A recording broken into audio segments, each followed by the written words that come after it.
The information and opinions expressed on senior living are neither legally binding nor the responsibility of this cable system. The following program is made possible by a generous donation from the Veterans Assistance Association.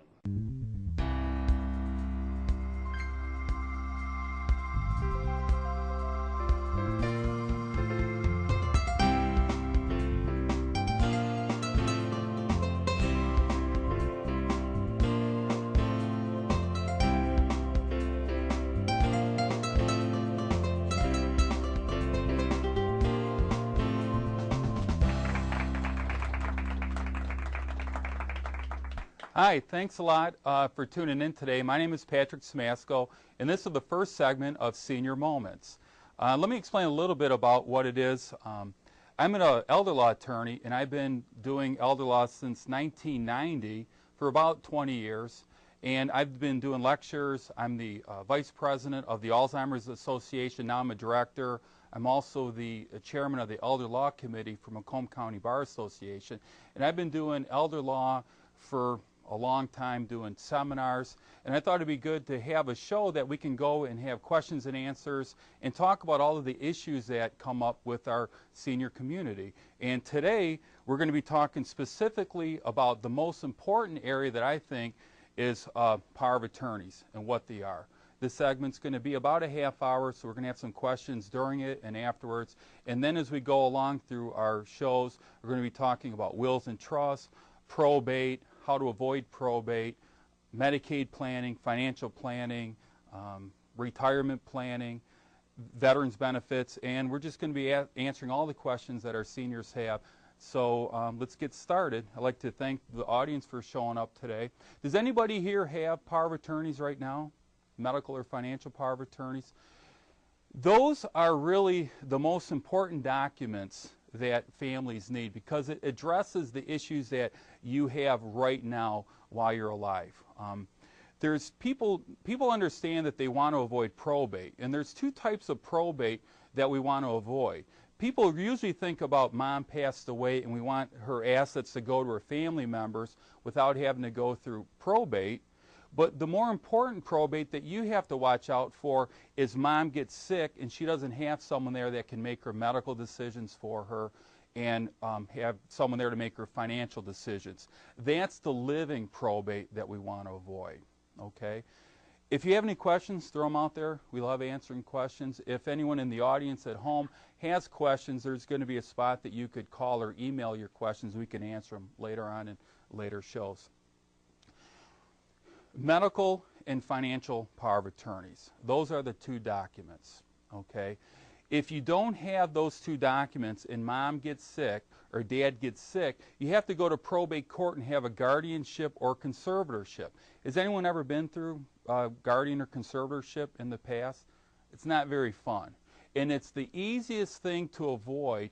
And the first one we start out is a financial power of attorney. That's a document that says, boy, if I get sick, I want someone there to be able to go to the bank for me, do my tax returns for me, deal with my insurance company. When you have that financial power of attorney, you don't have to have a conservatorship, okay? Your kids can make those decisions for you. And you want to make sure that you have an order. You don't want to just pick your husband to be in charge. You want to pick your husband or your wife, and if they're not around, son number one, daughter number two. You want an order because they may get sick, and you want a second person in line or a third person in line to do that. It's the financial power of attorney. Then there's the medical power of attorney. Anyone hear of a living will before? A living will, few people. A living will is a document that used to be around back when Governor Blanchard was in office and before. A living will is a document that says, boy, if I should get on life support, whether or not you want to be on life support or not. If you have a living will, that isn't valid in Michigan anymore.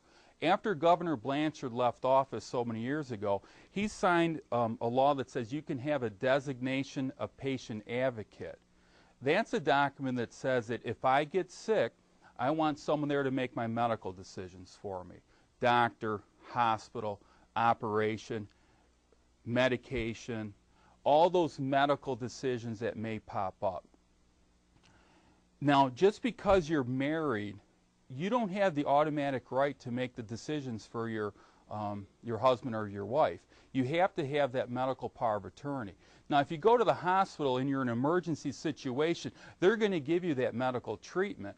But at that point, if you don't have a medical power of attorney, they're going to be asking you for one. And if you can't have it signed up, then you have to go to probate court and have a guardianship. Have you guys ever been admitted to the hospital and they ask you for the living will or the medical? That's what they're looking for. That's what they're looking for.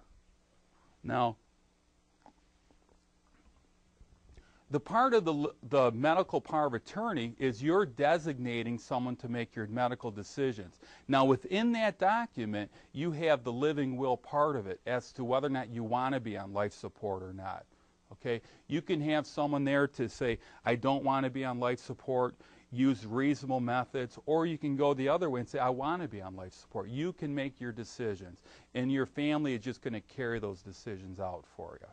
Okay, it's really important to have those two documents. Now, with the financial power of attorney, we're going to go over to that one now, is there's different types of power of attorneys, financial. There's a power of attorney, a durable power of attorney, and then a springing durable power of attorney. People have different documents, and a lot of times they don't know exactly what they have. Okay? A durable power of attorney says that, hey, I'm going to sell my house. Excuse me, a power of attorney is if I want to sell my house and I'm not in town, I'm going to pick someone to make, I'm going to pick someone to have the authority to sign all the real estate papers. Works great. It's a limited for a purpose. But that power of attorney means if Dad gets sick, the power of attorney doesn't have authority to act anymore. How does that help us if we need it later on in life? So what families have, it's called a durable power of attorney. A durable power of attorney says, I give authority to my son to make all of my decisions right now. Go to the bank for me, sign tax returns for me, insurance forms, pension checks. When I give him authority to act under that power of attorney and I become sick, he has authority to keep acting for me. It's durable. It lasts through my disability. And it works great as long as you trust your children or whoever you pick down as your power of attorney, because they have authority to act for you immediately when you sign that paper. So families, they don't want to give so much authority to act right now. They create a springing power of attorney, a springing durable power of attorney that says that I have the power of attorney, I'm signing it today. I pick my son to be in charge. He has no authority to act right now.